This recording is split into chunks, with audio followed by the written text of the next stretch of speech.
My question was, for the gentleman on the stage and for Sue, as a voice actor, what was the hardest lesson for you to learn? And for those of you who have done either voice teaching or voice direction, what is the lesson that you wish more people would have learned when they walk into your classroom or your audition? Well, I've been teaching at Braille Institute for the last 7 years, and probably teaching has helped me learn more than any class I ever took. And the biggest thing that I wish the general public would accept is we don't do voices, we play characters. And that's the biggest thing, is too many people are addicted to this whole thing of, I do a voice, you know, and it's like, that's nice. It's a nice start. Now add some heart and soul to it. Add an opinion, add an attitude to it. So that's my biggest thing as a teacher is we're not voiceover artists, we're voice actors. Although I like voiceover artists too. I get. Go ahead, Greg. Well, the hardest lesson to learn as a teacher is that you can't. There is no direct. I can take someone to the voice gym. I can make their muscles stronger. I can make them more versatile. I can make them more flexible. I can make them more adaptable. I can help them be a better voice actor than they were when they met me. But I can't get them a job. Right. I can't get them an agent. I can't get them a more lucrative career than they had when they met me. And I do take it personally, and I wish I could do those things for them. But they have that same responsibility on their shoulders when they leave training than they had when they came into training. And they know that, and they believe that, and they honor that, and they accept that. And then if they run into a brick wall, they say, but I thought it would be easier. I thought things would, I thought. Mm-hmm. And I wish. But sometimes those things still become impossible for them to achieve, and that makes me feel lousy. Because I know that they have grown as performers, as actors, and hopefully as people, because I can't divorce the fact that I believe that who you are is the biggest part of what you do. I think it should be the biggest part of what you do. Every business is people business, including this business. And that is part of what happens when you walk through a door and meet people who you're trying to convince you are the aspirin for their headache. And sometimes you leave having convinced them, and sometimes you don't, you know? So that's the frustrating part of any attempt to help someone better their career. And all you can do is help them be better at what they do. And it's frustrating. I do take it, it kind of burns you out as a teacher, or a helper, or a facilitator, or whatever. And personally, it seems like when you start your career, the odds of getting something are inversely proportional to how much you want it. Yes. And that's really hard. But you just keep doing the next thing. You just do it. You accept that this is who you are and what you're after, and the more you'll be tested. Everybody's tested. And you either have the legs for it or you don't. But if you really are built for this as a career, good luck to you. I had a teacher my senior year of a theater conservatory who said, if no one can talk you out of this, he said, I'm sorry, it was even better worded. He said, if anyone can talk you out of going after this as a way to make a living, let them, because it's a very difficult life. Brutal. He said, if no one can talk you out of this, good luck to you. And that was the last thing he said our last semester of senior conservatory.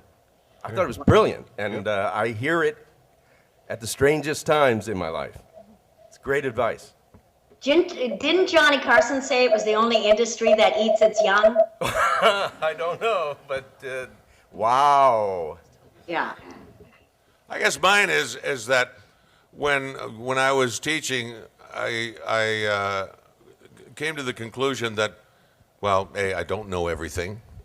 And the people that come in, I mean, I know I've had a lot of experience and a lot of stuff with teaching, but you have to realize that you cannot take for granted that what you know will be easily understood and assimilated by the people you're teaching. Because things you take for granted, like, you know, using your body and your tools and that, and the terminology of what you're doing is like totally alien. And you can put people in the direction, as like you say, you can put them in the direction, but no one on the planet can make you a better actor or a better performer of any kind. It's up to you to make that commitment to be a better actor or a better performer. If you don't make the commitment, then you will never get what you want. It's like the old 10,000 hours of practice. If you want to be a virtuoso guitar player or a piano player, you've got to put in your 10,000 hours to get to that stage. And the same thing with acting. And what I find is when I teach people, that I get inspired because I start to remember things that I forgot. So true. And you say, no, I want to be in this class now. I don't want to head the class. I want to be a part of the class. So then we join in all together, and we sit there and say, well, let's try this, do this, use your body, use your, let's find out what this character is all about. What are they saying? Who are they saying it to? Why are they saying it? It's so important, and you just have to accept the fact that people will not get it right away. It's really true. You have to go home, have it percolate through your mind, and you have to organically come to a state where you understand what's going on. No one can wave a magic wand and say, hey, you're Shakespeare, you're Laurence Olivier. Hey, you're Meryl Streep now. It doesn't work that way. It's a process that grows organically for years and years. And you keep committing to it. That's why I say with Gregg, it's a hard life, babies, because you're constantly learning and you're constantly growing and you don't stop. And it's so frustrating that when people do stop and they sort of rest on their laurels, that things all go to hell and they wonder, what the hell am I drinking for? I don't know, And that's what it comes out to. I had a wonderful experience with a comedy director for a film a couple of years ago, and I had just done another film with this director, and he came up and he said, I got this other one. Can you just do something funny at the audition? Do something that, some little trick that you do and you know what? I was stuck. I could not come up with something because I just me. And I couldn't come up with anything funny, right? But I'll tell you what happened was I went back to the foundation. I went back to the tools that we used in the academy. And I went, oh, you mean all these exercises that I used to do that I thought were absolutely moronic?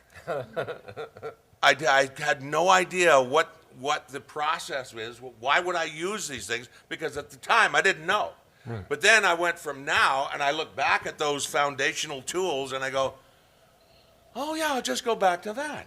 And came up with something and didn't get the part, but still came up with something, didn't let them down.